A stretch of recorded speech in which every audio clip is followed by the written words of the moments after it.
Dan yang kemarin itu voice note-nya saya kontenkan karena saya nunggu kaget. Nama lengkapnya adalah Gus Muhammad Nova Mahendra atau Gus Mustafa, terkenalnya sebagai Gus Mustafa, putra dari Gus Nuril, Gus Nuril yang legend itu, salah satu idola saya. Ya, ini Gus Mustafa ini adalah Panglima PGN ya, Patriot Garuda Nusantara. Ini ada instruksi yang menurut saya sangat dahsyat gitu. Kita dengarkan terlebih dahulu ya instruksinya. Assalamualaikum warahmatullahi wabarakatuh. Saya meminta menginstruksikan kepada seluruh pendekar darah Garuda di Nusantara atau di Indonesia untuk mempersiapkan pasukannya guna mengadakan aksi mendesak PBNU, Menteri Agama, Menteri Dalam Negeri, dan Menteri Kesehatan untuk segera menyelesaikan permasalahan Pak Alawi. Karena Pak Alawi ini semakin hari semakin menjadi dan akan mencoba untuk merusak ideologi bangsa kita adalah Pancasila, harga mati. Oleh karena itu, seluruh pendekar darah Garuda saya perintahkan langsung dan akan saya pimpin langsung untuk turun ke jalan meminta serta mendesak dengan tempo seksama dan sesingkat-singkatnya agar para menteri itu memutuskan dan mengambil sikap ketegasan permasalahan Pak Alawi. Kalau bisa Arab Yaman itu harus dideportasi dari Indonesia. Bukan kalau bisa nggak bisa harus dideportasi dari Indonesia. Kalau memang para 7 menteri itu tidak memberikan respon dengan waktu sesingkat-singkatnya, maka kita sebagai darah Garuda, anak bangsa, harus mengambil sikap dengan tegas. Ingat saudaraku semuanya, Indonesia ini adalah milik kita dan kita wajib menjaganya apapun alasannya itu. Pendekar darah Garuda sudah melakukan sumpah untuk mewakafkan selembar nyawanya demi bangsa dan negara serta Pancasila. Ini adalah undangan atau tiket surga yang paling cepat untuk para pendekar semuanya. Turun ke jalan, mendesak 7 menteri. Kalau belum disepakati, belum diputuskan, maka kita sweeping Arab Yaman itu di seluruh pelosok Indonesia.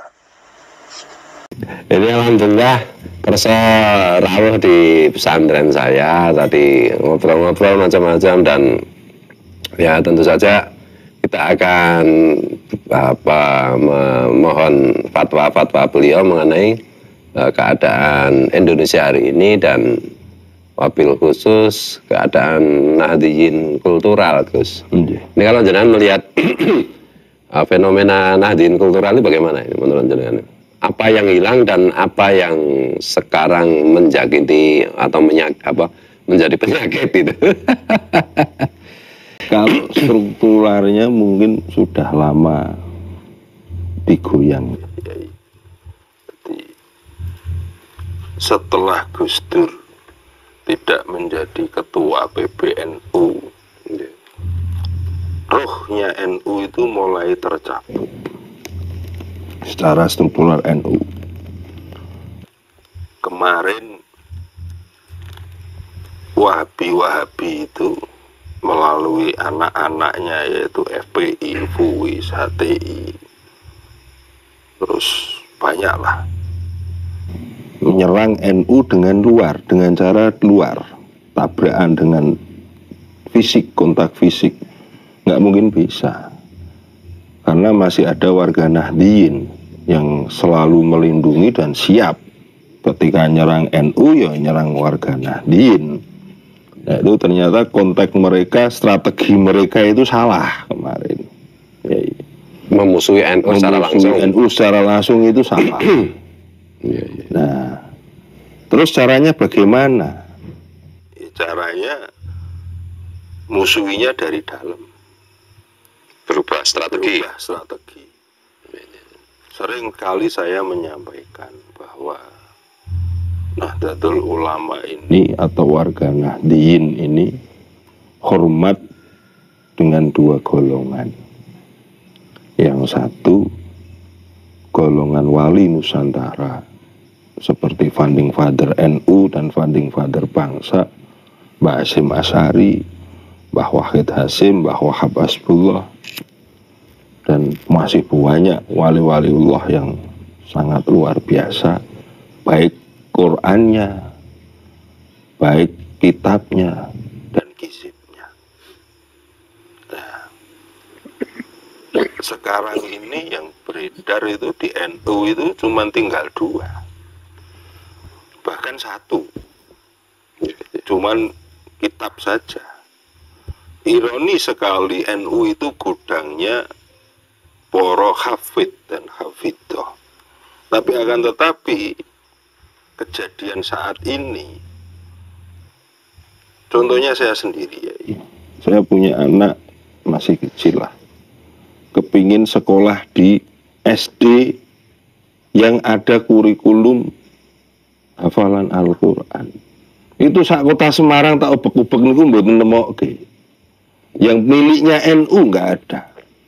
Adanya ya SDIT, SMPIT, bahkan TKIT. Nah, ini ketika sudah berbau Islam terpadu, maka secara otomatis dan dengan sukarela kita kalau menyekolahkan anak kita di situ, ya akan terdoktrin paham Wahabi. Ya.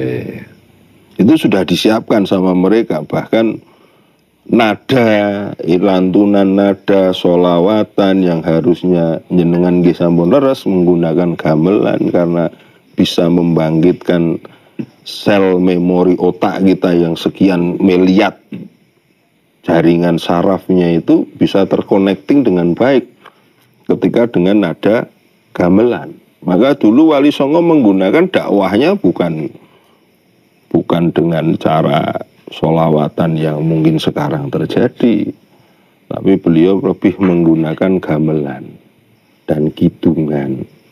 Bahkan sampai anak kecil aja hafal sulku-sulku batokan ngoten ya. Itu cara beliau untuk berdakwah Islam di Nusantara ini pada abad ke-14. Mulai tergeser sudah pendidikan NU ini. Kizibnya juga sudah hilang. Nah, padahal pondasi ketika mau berdakwah harus mempunyai alat. Nah, kizib ini kan alat. Kita mau macul, umpama harus pakai pacul, mosok macul pakai sendokan mungkin. Nah, ini sudah dihilangkan, dianggap itu bid'ah, sesat, nggak bener. Kata siapa? Guru saya, Syekh Ahmad Ruhi, yang cetok turunan ke-28 dari Sultanul Aulia, Syekh Abdul Qadir. Beliau itu juga gudangnya kizib. Tapi sekarang, akhir-akhir ini gus-gus, nyun sewu niki gus-gus Nahdliyin, sudah melupakan apa niku kizib. Kongkon tirakatan gitu aras-arasen karena sosmed itu tadi. Pengen terkenal cepet dengan nganggo sosmed. Nah, ini yang salah. Dengan kizib bisa membentengi kita. Kita bisa tahu frekuensi kabar langit niku ya nopo. Dulu itu nggak usum HP, nggak usum telepon. Tapi ketika Mbah Wahid Hasyim kepingin mengadakan pergerakan 10 November perang melawan nikah, Mbah Yai Abbas rawuh. Lah ini dari mana? Kabar dari mana nek nggak lewat batin. Nah, olah batin inilah yang dilakukan oleh beliau-beliau melalui dengan amalan-amalan tertentu. Niki pun mboten enten. Sekarang yang muncul solawatan dengan nada tek blung itu. Tak dudung dung tak Ya. dung. Tak duduk tak dung. Ini yang menarik, ini ada tiga tema besar yang disampaikan penjenengan Gus. Yang pertama mengenai apa ya, tersusupinya NU struktural setelah pasca Gus Dur. Yeah. Yang kedua mengenai dunia tahfidz Nahdlatul Ulama nanti. Yeah. Yang ketiga mengenai spiritualitas Nahdliyin. Yeah.